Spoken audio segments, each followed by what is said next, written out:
agradecendo pela companhia de vocês mais uma vez para os nossos estudos de domingo. Hoje um domingo especial, mas todos os dias, todos os momentos, quando nos decidimos a falar sobre Jesus, o seu Evangelho, é um momento especial.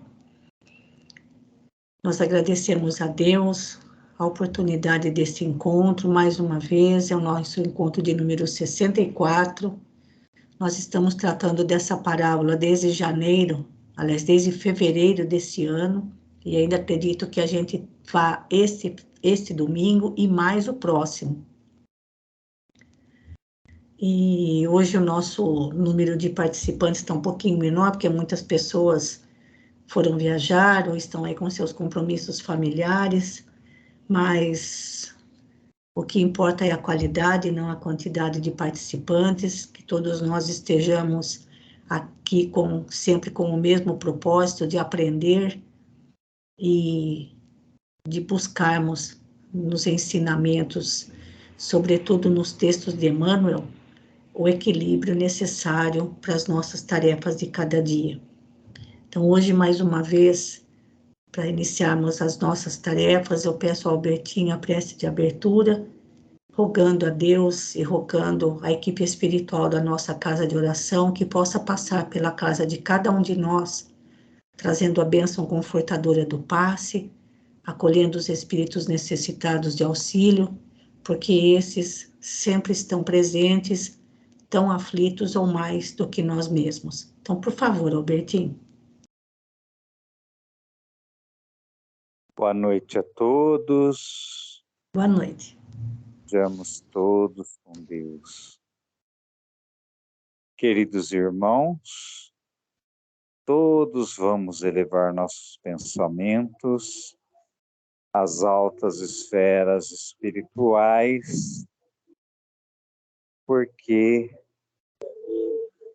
nosso querido arquiteto do universo, nosso querido Jesus, vão derramar sobre nós todas as bênçãos, toda a luz que nós precisamos para seguir o caminho do bem, o caminho da caridade.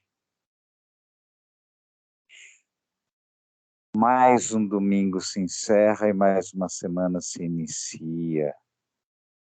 Então, abrimos o coração para que esse amor chegue até nós, que nós possamos compartilhar com todos os irmãos que precisam, que chegam até nós, na esperança, possamos chegar até eles, esse amor com essa luz, guiarmos esse caminho que todos sabemos que nosso querido Deus vai sempre trazer o que todos nós amamos, que todos nós almejamos e que vamos atingir. E o principal de tudo que nós fazemos, todo o sorriso, todo o abraço que damos para os nossos irmãos, tudo isso é caridade. E a caridade nós não cobramos, nós simplesmente fazemos. Porque estamos aqui nesse planeta de provas e expiações justamente para isso, para trabalharmos para fazermos essa caridade, para podermos sair de um estágio menor para atingir o estágio maior. Então, essa caridade que nós fazemos, ela não é cobrada, ela é simplesmente amor. Que assim seja. Obrigado, querido arquiteto do universo. Obrigado, querido Jesus.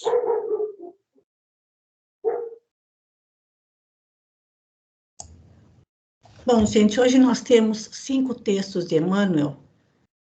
Talvez a gente consiga ler os 5 encerrando os textos de Emmanuel, que a gente viu que não são, né, são 16 no total. Então, está faltando 5 para terminar. Mas sem pressa. Se der para terminar os 5, muito que bem. Se não, fica um pouquinho, fica mais um ainda para a próxima semana, porque nós ainda temos textos do Irmão X, 2 textos do Irmão X, temos um texto de Maria Dolores, temos um texto de Joana de Ângeles, e acredito que ainda mais um texto, acho que é isso, de Joana de Ângeles, deixa eu ver aqui, é isso, dois do Irmão X, um da Maria Dolores, um do Neio Lúcio no livro Jesus no Lar.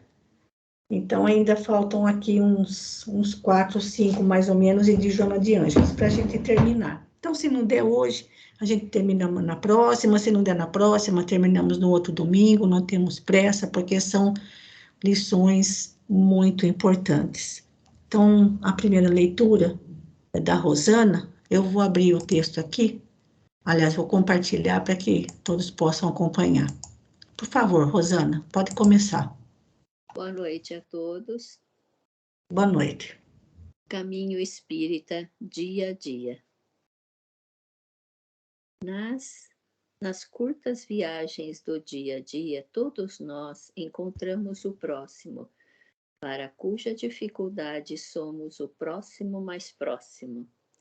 Imaginemos-nos assim numa excursão de 100 passos que nos transporte do lar à rua. Não longe passa um homem que não conseguimos de imediato reconhecer.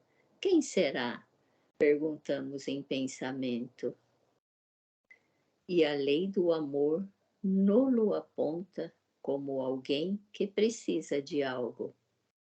Se vive em penúria, espera o socorro.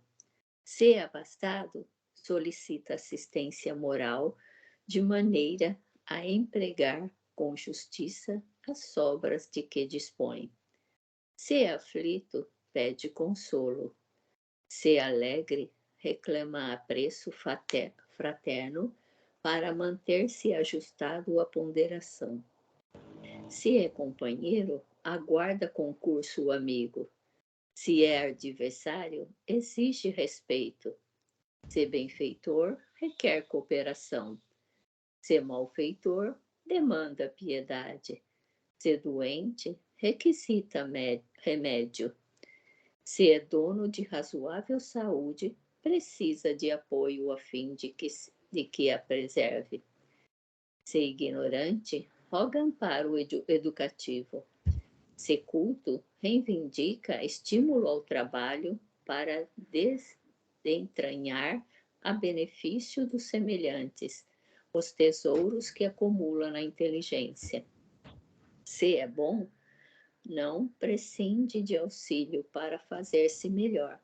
Se é menos bom, espera com paixão que o integre na dignidade da vida.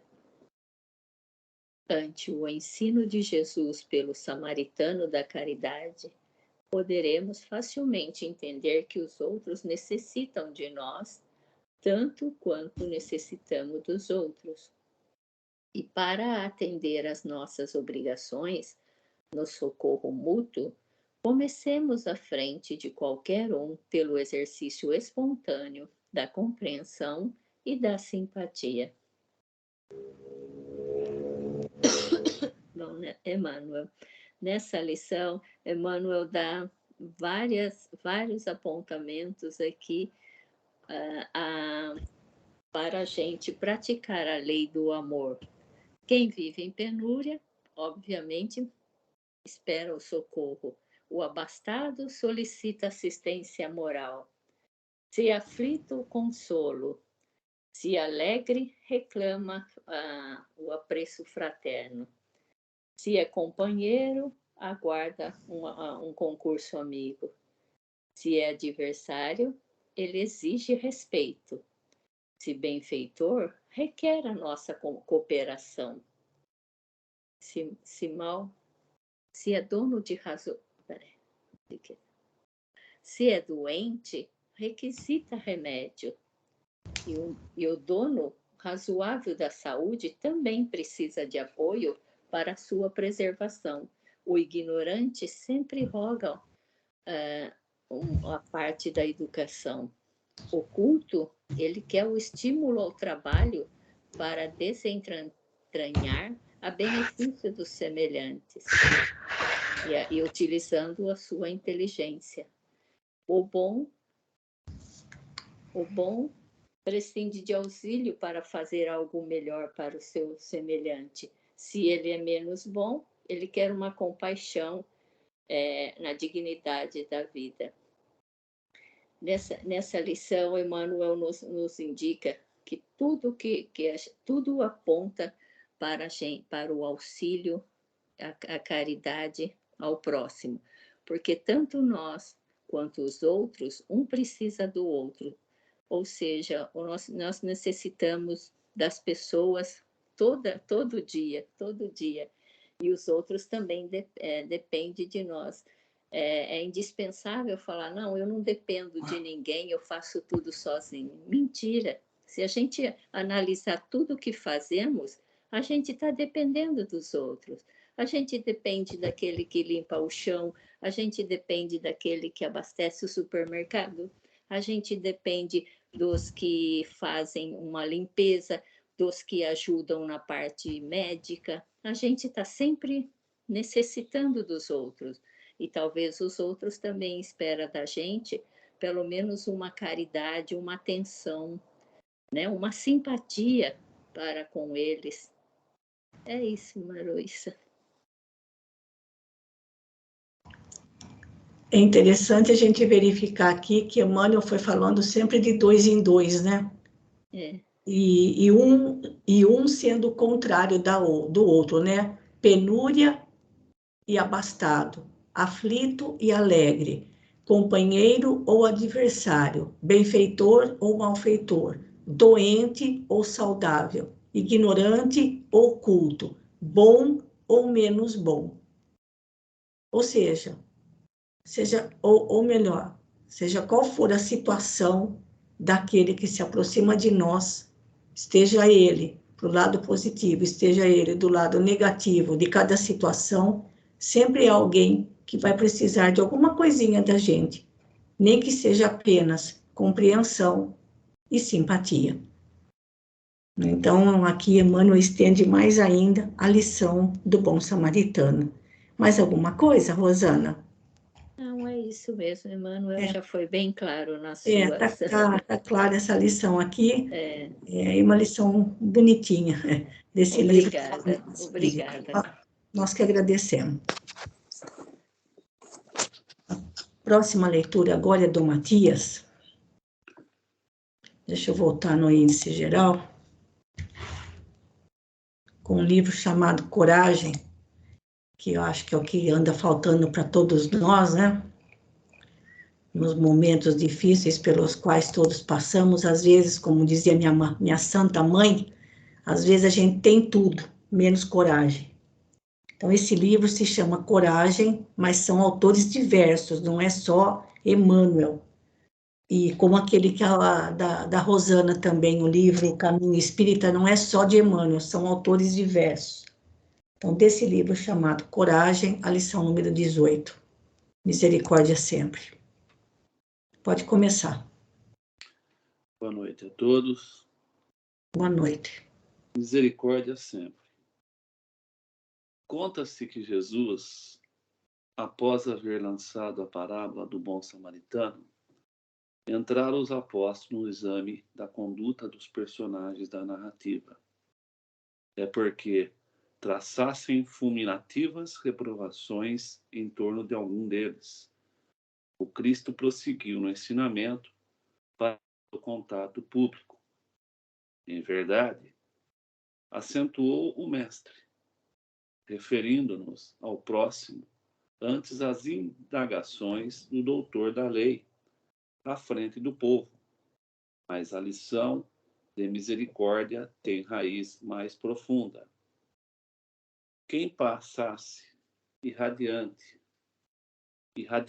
amor na estrada, onde o viajante generoso testemunhou a solidariedade, encontraria mais amplos motivos para compreender e auxiliar. Além do homem ferido e arrojado ao pó, claramente necessitado de socorro, teria cuidado de apiedar-se do sacerdote e do levita, mergulhados na obsessão do egoísmo e carecentes de compaixão. Simpatizar-se-ia com o hoteleiro, endereçando-lhe pensamentos, bondades, que sustentassem no exercício da profissão. Compadecer-se-ia dos malfeitores, orando para eles, por eles, a fim de que se refizesse perante as leis da vida, e tanto quanto possível ampararia a vítima dos ladrões. Entendendo igualmente mãos operosas e amigas ao samaritano da caridade, para que se lhe não esmorrecesse as energias da tarefa do bem. E diante dos companheiros surpreendido, o mestre rematou: para Deus, todos somos filhos abençoados e eternos. Mas, enquanto a misericórdia não se nos fixar nos domínios do coração, em verdade não teremos atingido o caminho da paz e o reino do amor. Então, no início lá, quando ele fala, né, Jesus contando a parábola dos bons samaritanos, os apóstolos já entraram em julgamento das pessoas, né? Ele fala conduta personagens de narrativa. Começaram a julgar aqueles que não foram o bom samaritano, né? Já foram em cima das reprovações fulminantes sobre as pessoas. Quando Cristo se apercebeu disso, né, pelo que estou entendendo, ele prosseguiu com o ensinamento para lá de contato com o público, né, e fala, em verdade, acentuou o mestre. Ou seja, ela se referindo aos doutores da lei e dizendo, né, que misericórdia tem raízes mais profundas, né? Se nós formos misericordiosos, olhando o ato de caridade, de amor que nós fazemos, e sem julgar aqueles que não fizeram, ou reprimir aqueles que deixaram de lado de fazer, né? É como ele fala, Emmanuel, aqui, né? Que nós teremos atingido o caminho da paz. Para isso, nós precisamos ter o coração benevolente em fazer aquilo que tem que ser feito, como ele fala aqui, né? Sem julgar as pessoas que foram os ladrões, aqueles que não ajudaram, né? E pedir misericórdia por eles, que eles não sabiam o que faziam, como nós mesmos, em várias situações da nossa vida, que às vezes a gente acha que está fazendo certo e não está fazendo certo, está fazendo o errado, e por ignorância, por orgulho, por ego, por vaidade, preponderância, em tudo aquilo que ainda nos consome os sentimentos, né? E ele remata, né? Para Deus, todos somos abençoados e eternos. Mas, enquanto misericórdia não se fixar nos domínios do coração, ou seja, misericórdia com todos, né? Misericórdia é para aquele que faz e aquele que não faz. seja uma caridade, seja uma ação benevolente, seja o cumprimento de uma lei, seja nas leis morais, seja nas leis civis. E aí falta, para mim em particular, muito ainda o que ele diz aqui, né? Ter misericórdia no coração, nos domínios do coração. É mais ou menos isso aí, Maruísa. Não sei se fiz entender. Obrigado. Nós que agradecemos, Matias. A lição também, assim, é interessante que os apóstolos, ou seja, aqueles que estavam ali ao lado de Jesus e ouviram a parábola, como estava muito relacionada aos costumes da prática do judaísmo, eles começaram a criticar algumas posturas, né? Mais especificamente a dos assaltantes, do levita, do sacerdote.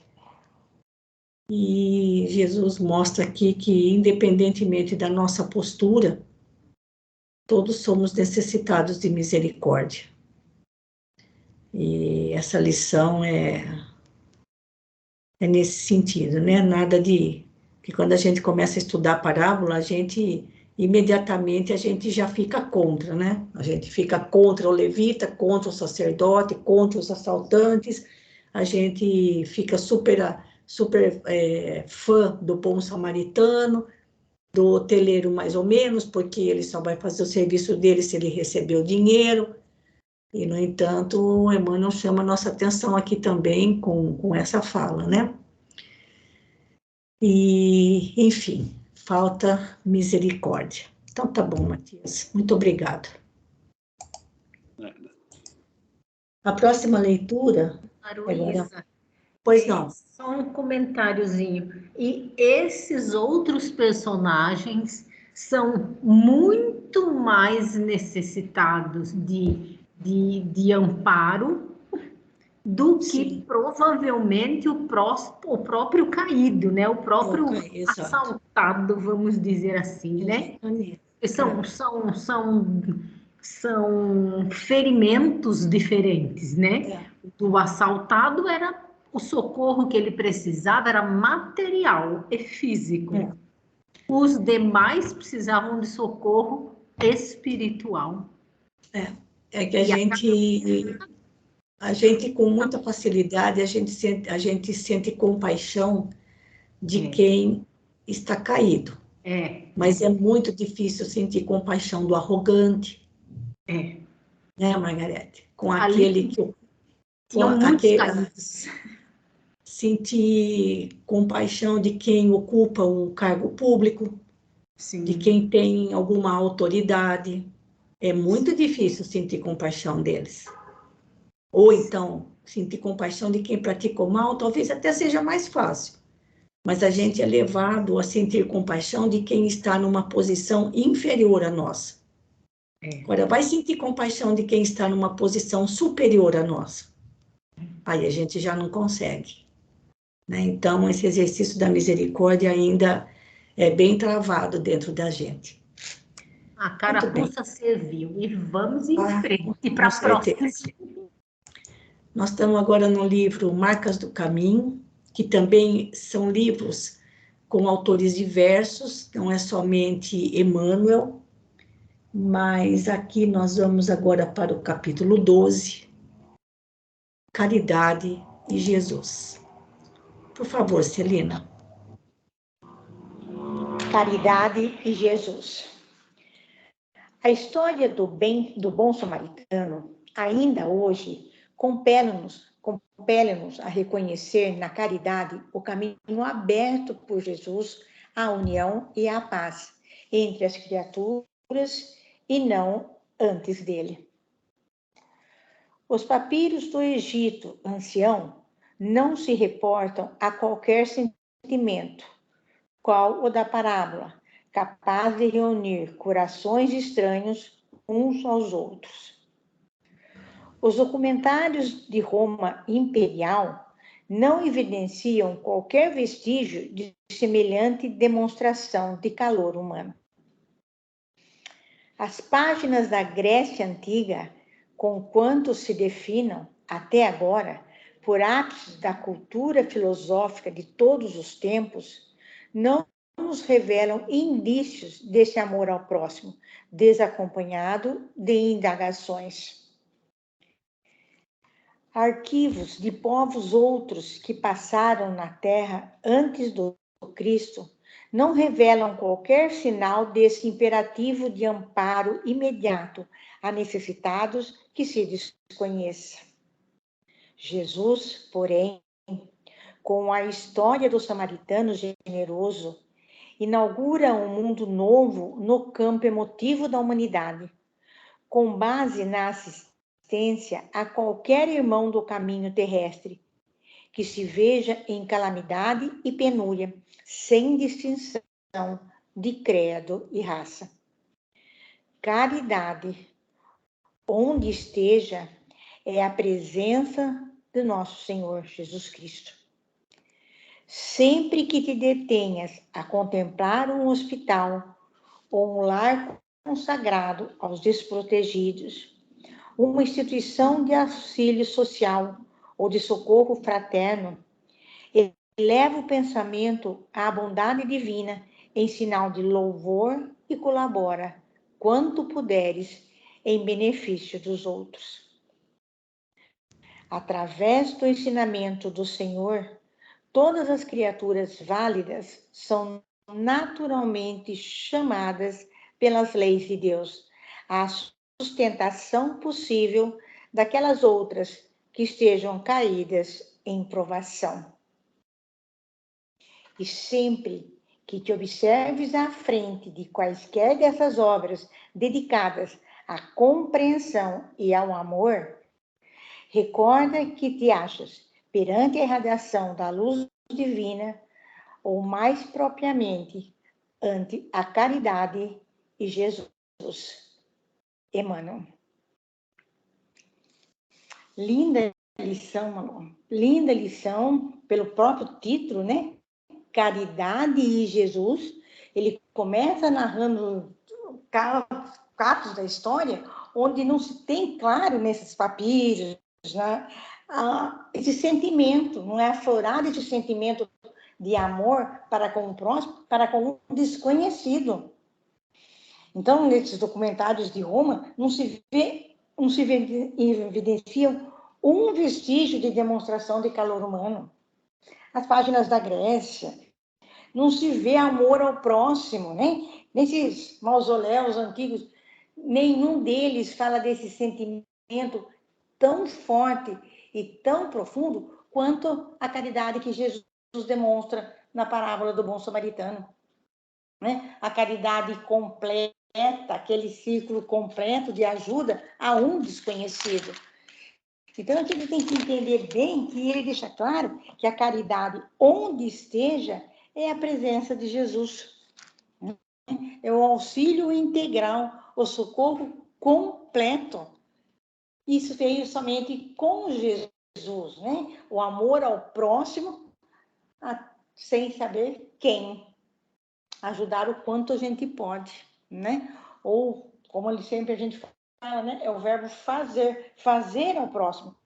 E sempre que a gente esteja, olha o item 8, né? Se a gente está pensando, vendo, contemplando um hospital ou um lar consagrado aos desprotegidos, vamos sempre levar o pensamento à bondade divina, em louvor e colaborar. Não só para louvar, agradecer, mas a nossa parte, o que nós estamos fazendo enquanto a gente pode? O que nós estamos fazendo em benefício dos outros, que não conhecemos. Porque a verdadeira caridade é fazer para o outro, né? Que nós não conhecemos. O próximo é aquele próximo que precisa, independente se conheço ou não, porque ele é meu irmão, né? Então, acho que a gente deixa muito claro a ligação entre caridade e Jesus.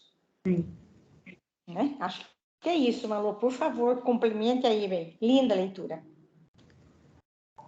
Gostaria de dar um destaque aqui, Celina, para o item 8. porque não são somente pessoas individualmente que necessitam de alguma coisa da nossa parte. Todas as instituições dedicadas ao socorro, ao amparo, não somente hospitais, casas de abrigo, orfanatos, mas todas as instituições que, de alguma forma, amparam o desenvolvimento humano, necessitam de amparo. As escolas, não somente hospitais, mas todas as instituições, casas espíritas, templos religiosos em geral, várias ações, organizações que tomam à frente o amparo a vários tipos de situações e doentes, ou, no caso de calamidades públicas, nós temos o exemplo do Médicos Sem Fronteira, Fraternidade Sem Fronteira e tantos outros que se dedicam a ações que precisam ser muito bem organizadas.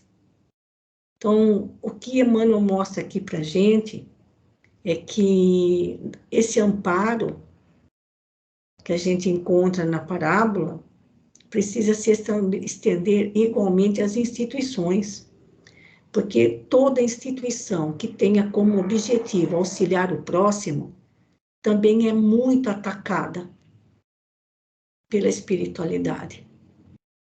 Porque esses irmãos não querem de jeito nenhum que a mensagem de Jesus vá adiante. Então, a única coisa que a gente sabe fazer é reclamar. Reclamar do hospital, reclamar das casas de repouso, que acolhem os necessitados que precisam de um amparo maior na velhice. A gente só abre a boca para reclamar. Nas casas religiosas, então, nem se fala. É o lugar todo... imagine, então, as penitenciárias. Fiquem imaginando o quanto esses lugares são perturbados, tanto pelos encarnados quanto pelos desencarnados, às vezes muito mais pelos desencarnados. Então, todos necessitam de auxílio, individual ou coletivamente. E achei muito interessante Emmanuel ter citado isso aqui nessa lição, porque ele tem uma frase aqui, uma só, a de número 7. Onde a caridade esteja, ali está presente o Senhor. Ela pode estar, essa caridade pode estar em relação a uma pessoa, ou ela pode estar a um grupo de pessoas. E um grupo de pessoas que trabalham para ajudar outras pessoas. E sempre há interferências. Então, a nossa ação é muito mais extensa do que a gente possa imaginar. É isso, Celina, que eu queria comentar a respeito dessa lição que me chamou a atenção. Mais alguma coisa que você queira dizer? Não, Malu. Obrigada, querida. Tá certo, obrigado eu. E agora, voltando aqui de novo, nós vamos para o livrinho Aulas da Vida. Vamos ver aqui, Aulas da Vida, mais para baixo. Aulas da Vida. Aulas da Vida também são autores diversos. Agora é a vez da Margarete, na leitura do capítulo 15, Samaritanos e Nós. Pode começar, Margarete, por favor. Hoje é dia de colecionar carapuça, né? Sem Vamos, ou de enterrá-la ainda mais. Samaritanos e Nós. Quem de nós não terá caído alguma vez em abandono ou penúria, aflição, amargura, engano ou perturbação? Tá perguntando aí para nós, né? A face disso, para nós, o samaritano da bondade, a criatura que nos reergue ou reanima será sempre aquela pessoa que nos acolhe nos dias de tristeza, com a mesma generosidade com que nos abraça nos instantes de alegria, que nos estima assim tais quais somos, sem reclamar-nos espetáculos de grandeza de um dia para o outro, que nos levanta do chão das próprias quedas para o regaço da esperança, sem cogitar de nossas fraquezas, que nos alça do precipício da desilusão ao clima do otimismo, sem reprovar-nos a imprevidência, que nos ouve as queixas reiteradas, rearticulando sem aspereza o verbo da paciência e da compreensão, que nos estende essa ou aquela porção dos recursos de que disponha em favor da solução de nossos problemas, sem pedir o relatório de nossas necessidades e compromissos, que nos oferece esclarecimento sem ferir-nos o brio, que nos estima a fé, que nos ilumina a fé, sem destruir-nos a confiança, que se transforma em harmonia e concurso fraterno, seja em nossa casa ou no grupo de serviço em que trabalhamos, que se nos converte no cotidiano em apoio e compreensão, sem exigir-nos tributo de reconhecimento, que por fim se transubstancia em nosso benefício, em luz e consolação, amparo e bênção. Detenhamo-nos a pensar nisso e, lembrando reconhecidamente quantos se nos fazem samaritanos do auxílio da bondade, nas estradas da existência, recordemos a lição de Jesus e diante dos outros, sejam eles quem sejam, façamos nós o mesmo. Eu achei esse texto bem, assim, complementar do que já foi lido anteriormente, especialmente aquela listinha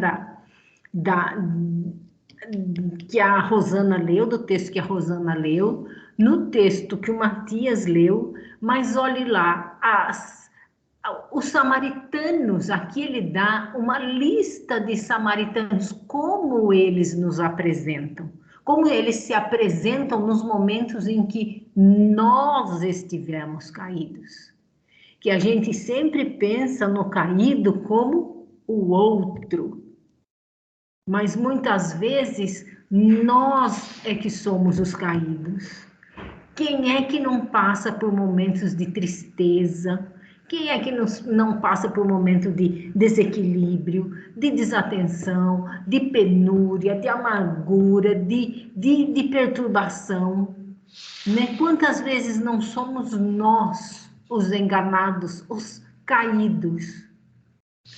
Quantas vezes não somos nós os indiferentes, os que assaltam, os que batem, né? Os que machucam, os que ferem? E nós precisamos destes samaritanos que ajam como ele falou ali, sem pedir nenhum tipo, em todas as situações que ele coloca.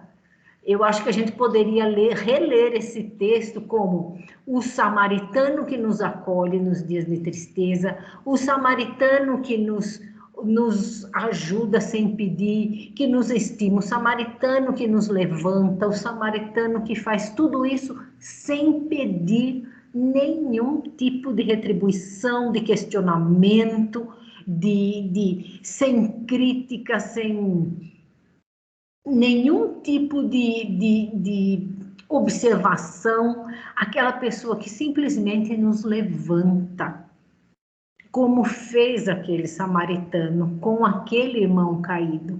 Nós também temos isso junto de nós, em todas as situações da nossa vida que ele listou aí. Uhum. E o Emmanuel só sugere uma coisa: faça igual, né? Lá no finalzinho ele diz o quê? Faça igual, faça o mesmo. É exatamente como Jesus falou: faça você também a mesma coisa. Porque nós temos samaritanos, nós encontramos vários samaritanos em vários momentos da nossa vida, que a gente pode pensar que a gente não está caído, mas a gente está. A gente está numa situação de desvalimento, de fuga do bem. Nós nos esquecemos de fazer o bem, e nós somos assaltados pela desarmonia, nós somos assaltados pela angústia, pela amargura, pela teimosia e por tantos defeitos que a gente ainda traz dentro de nós, e a gente precisa de irmãos amigos que nos ajudem incondicionalmente, sem questionar, sem levantar, sem pensar. E ele só pede o que nesse texto? Façamos nós o mesmo, porque a gente recebe muito. E eu acho que é isso, Maruísa, que eu entendi desse texto. Bem complementar aos demais. Inclusive. E difícil, né, Margarete? Sim. Porque a gente sempre espera que apareça alguém na nossa vida quando a gente está nessa situação, né? A gente sempre fica esperando que apareça alguém quando a gente está nesse estado de alma. E como quando a gente está desse jeito, a gente fica esperando que apareça alguém que ajude a gente a sair dessa situação. Às vezes a pessoa às vezes não aparece ninguém. Sim. E às vezes a gente fica e às vezes quando é o outro que precisa, a gente deveria se lembrar, puxa vida, quando eu estava daquele jeito, queria tanto que alguém tivesse me ajudado de alguma forma, né? Sim. Então o outro também deve estar esperando a mesma coisa de alguém. E a gente passa como o sacerdote. E a gente passa como o levita. E quando não somos nós, o assaltante. Exatamente. Aí ainda tira o pouco que a pessoa tem, né? O pouco de ânimo, o pouco de bom ânimo, o pouco de otimismo que a pessoa tem, a gente ainda acaba tirando um pouco daquilo que lhe resta. Então, como a gente pode ver, gente, Emmanuel abre leques extraordinários em torno dessa lição, mas agradeço, viu, Margarete? Nós vamos para a última leitura, porque depois eu ainda quero fazer alguns comentários no livro Caminhos de Volta.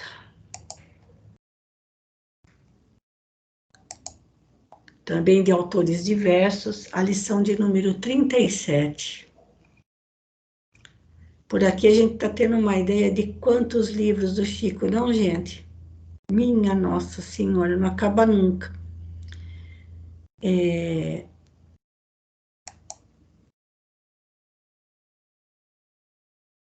Aqui é o seguinte. Primeiro, Emmanuel fala que eles estavam num grupo de conversa. Dialogávamos sobre os problemas na atualidade.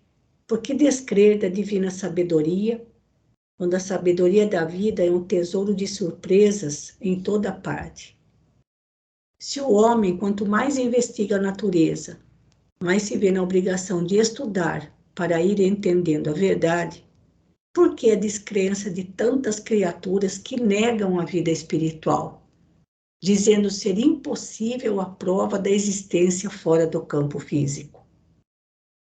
Relacionando opiniões sobre o assunto, fomos às tarefas da noite. O Livro dos Espíritos nos deu de imediato a questão 799. Após diversas explanações a respeito, foi a vez do nosso benfeitor Emmanuel trazer-nos sua palavra, através da mensagem Nossos Irmãos Ateus. Então, a mensagem, na verdade, é essa: Nossos Irmãos Ateus. ante a suposta rebeldia dos nossos irmãos incrédulos, tolera com paciência a rudeza que porventura extravasem, sem vergastá-los com proposições e argumentos que talvez por agora não consigam aceitar ou compreender.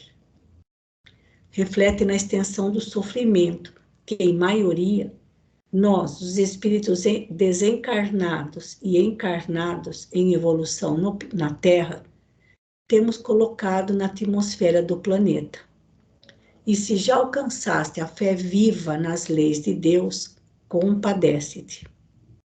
Eles desejariam aceitar a sobrevivência da alma além do plano físico. No entanto, sem entender ainda o conteúdo de misericórdia com que a morte lhes subtraiu os entes amados, estiraram-se em desespero. Ele está falando aqui dos ateus. Vejam bem, gente, sem entender ainda o conteúdo de misericórdia com que a morte lhes subtraiu os entes amados, estiraram-se em desespero. Ansiavam confiar na vitória definitiva da bondade humana, mas ainda distantes dos conhecimentos alusivos à reencarnação, presenciaram quadros selvagens de delinquência e jazem quebrados de angústia, ignorando que os empreiteiros do desequilíbrio e da crueldade estão algemados às consequências dos atos infelizes, forjados por eles mesmos. Aspirariam a admitir a existência de mundos inumeráveis em faixas outras do universo. Entretanto, ainda longe de perceberem a vida sublimada em germinação neles próprios, agarram-se às impressões do cérebro condicionado em que lhes cabe servir e não conseguem registrar a presença do espírito e da matéria em ondas de energia que lhes fogem ao critério de observação e ciência. Quereriam crer na alma independente do corpo. No entanto, ainda inabilitados a reconhecer que o espírito reencarnado usa o próprio envoltório, a feição do musicista com o violino em que se expressa, e enxergando o corpo na enfermidade ou na velhice, qual violino estragado ou sem cordas, espantam-se com a melodia desafinada ou com a ausência da melodia, quando o artista não mais consegue controlar o seu próprio instrumento ou utilizá-lo devidamente. Diante dos nossos irmãos incrédulos, não lhes retires o direito de duvidar e sofrer.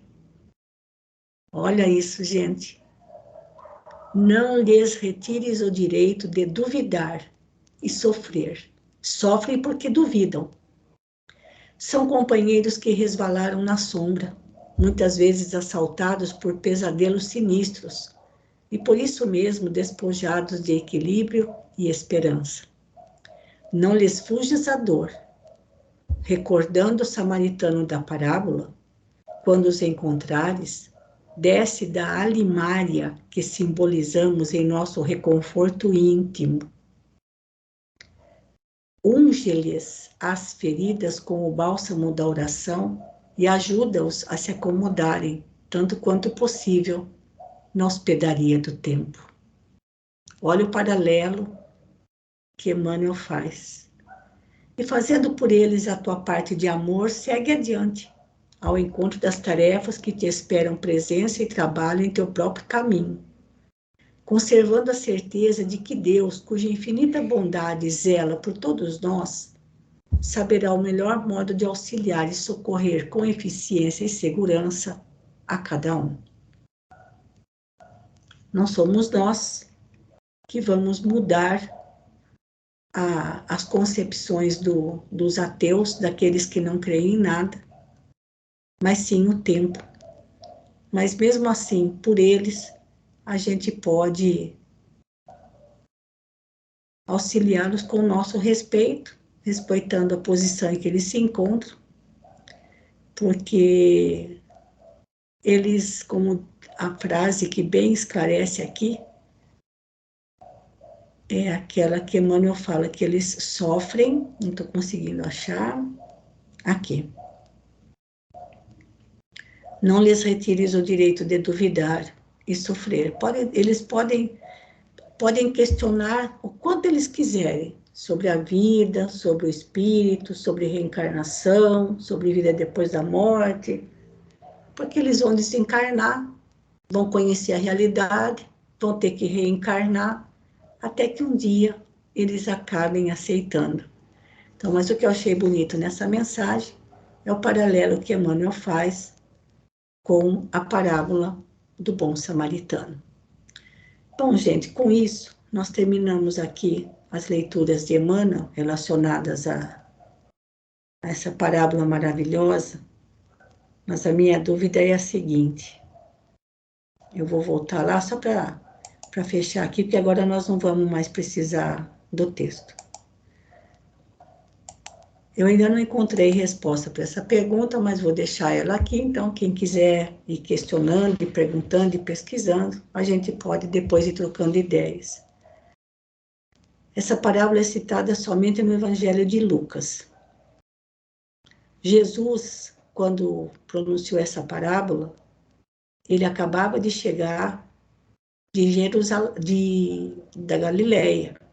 Ele tinha acabado de chegar em Jerusalém, depois de um percurso de 150 quilômetros. Ele não estava sozinho. Os discípulos estavam com ele. E quando ele para conversar, para atender a dúvida do doutor da lei, claro que também, além deles, tinha mais gente por perto. Lucas não conheceu Jesus. Ele foi aparecer muito tempo depois, junto com Paulo. E a pedido de Paulo, fez um grande trabalho de pesquisa para escrever o seu evangelho. Justamente o único que conta a parábola não estava presente quando Jesus contou a parábola. E os outros? João, Mateus, nem Marcos conheceu Jesus. João e Mateus não estavam juntos naquele dia com Jesus? Uma parábola de tamanha importância, de tamanha beleza, de tamanha profundidade. Ninguém deu bola para a conversa de Jesus com o doutor da lei, naquele momento. Ninguém mais falou, ninguém falou sobre ela. E quem foi a pessoa que contou essa parábola para Lucas? Com quem Lucas conversou? E essa pessoa com quem Lucas conversou ouviu Jesus contando essa parábola? Com quem Lucas teria conversado? Se os próprios apóstolos, os discípulos de Jesus, que estavam juntos com Jesus naquele momento, ouviram a parábola, não deram importância para ela e nem sequer registraram? Então, com quem Lucas conversou e contou essa parábola para ele? E contou com tamanha riqueza de detalhes, da maneira como ela foi registrada por Lucas no seu evangelho. Eu não achei essa resposta em lugar nenhum. Porque Lucas é o que mais tem parábolas.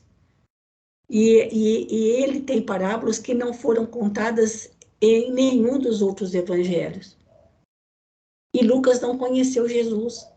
Então, quem foram as pessoas? Quem foi? Ou quem foram aqueles que contaram, que ouviram Jesus contar essa parábola para o doutor da lei? E Lucas conseguiu registrar essa parábola com tamanha fidelidade. Fidelidade à mensagem que Jesus queria passar. Nem o próprio livro do Kenneth Bailey, que a gente tanto leu, não fala sobre isso. Eu não sei. Onde é que Lucas foi encontrar essa parábola? Com quem? Com quem que ele conversou? Então, nós temos ainda algumas leituras para fazer. Quem sabe, nesse meio tempo, a gente consegue encontrar alguma coisa a respeito, porque não é somente a parábola do bom samaritano, mas as outras parábolas que foram registradas somente no Evangelho de Lucas. Por aí a gente tem uma ideia do tamanho do trabalho que Lucas fez, a pedido de Paulo, o tamanho da pesquisa que ele fez para narrar parábolas que nos outros evangelhos não foram narradas, principalmente a do bom samaritano. Então fica aí, gente, a colocação para a gente pensar um pouquinho, finalizando assim os textos de Emmanuel, e na próxima semana a gente lê os outros 4 que estão faltando, tá certo? Nós estamos aqui um pouco... Comentáriozinho, Maruísa. Claro, Eu li fique à vontade. aquele livro que você recomendou, O Médico de Almas, Médico de Lucas, o médico de alma, sim. Corpos e de Almas. Lucano, né? É o Lucano. E ele, assim, entre aspas, né, topou, ele, ali no livro ela conta algumas passagens, alguns encontros do Lucas, naqueles portos, porque ele era médico de embarcação. Sim, não era médico de gente rica. Não, não. E ele vivia ali pelo mar Mediterrâneo e rodando ali, ali nas costas, né? E ele acabou encontrando, por acaso, entre aspas, inclusive, isso foi o chamado dele, porque ele tinha muita raiva de Deus, por isso que ele resolveu ser médico, porque Deus tirava vidas na concepção dele. E ele queria dar vida, por isso ele foi ser médico. E ele topou com várias pessoas que participaram de curas ou que estiveram junto com Jesus. Sim. Guardas, centuriões, e nas andanças dele por Cafarnaum, depois ali no próprio Israel, né, na própria Palestina. Palestina, onde Jesus caminhou ali, ele foi encontrando várias pessoas que foram dizendo para ele, assim, soldado assim, guardas, simples guardas de castelo, disso, daquilo, de ponte, vamos dizer assim, que foi contando o que eles sabiam sobre Jesus, o que tinha acontecido com Jesus. Mas não sei se isso vai ajudar a responder a sua resposta. Eu acho que o plano espiritual está no plano espiritual a sua resposta. Mas sim, por aquele livro, a minha sugestão ele foi encontrando pessoas, sim, que ele foi perguntando e aquelas pessoas foram dizendo. Agora, por que não aparece no dos outros? Eu acho que no plano espiritual. Faz muitos anos, décadas que eu li esse livro, então eu não tenho detalhes mais dele. Faz muito tempo que eu li esse livro, mas na época que li também fiquei maravilhada. Mas de qualquer modo, está valendo. É pesquisa, né? Oi? Segundo a autora, foi pesquisa que ela fez. Sim. Né? Mas vamos lá. Vamos lá. Haveremos de descobrir, senão agora um dia vamos descobrir. Daí a gente conta para todos. Então, finalizando. Oi, pode falar. Não, é ele que tem mais parábolas que os demais, né? Mais passagens que os demais, né? Sim, é ele. Vamos ter. Então, tá joia. Obrigada, Margarete. E fechando, então, o nosso estudo de hoje, a prece final é por conta da Rosana. Por favor, Rosana. Recordemos a figura excelsa de Jesus em nossa tela mental.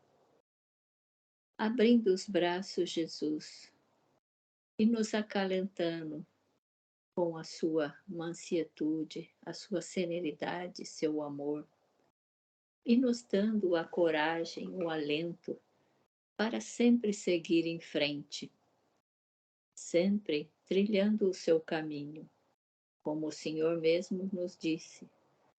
O caminho não é fácil, mas vale a pena.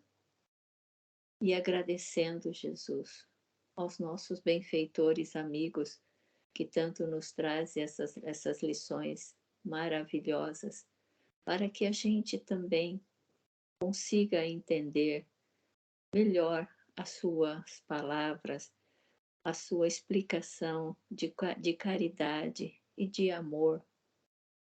Senhor Jesus, fica conosco. Obrigado por mais esse dia, mais essa noite. Que a nossa noite seja serena, tranquila, e o nosso repouso seja dominado por essas leituras que tanto nos ensinou e continua ensinando. Senhor Jesus, fica conosco, esteja conosco em todos os nossos caminhos, pensamentos e ações. Assim seja. Graças a Deus. Obrigada. Então, agradeço mais uma vez a companhia de vocês, desejo uma boa noite, uma boa semana, e até terça, se Deus quiser. Muito obrigada.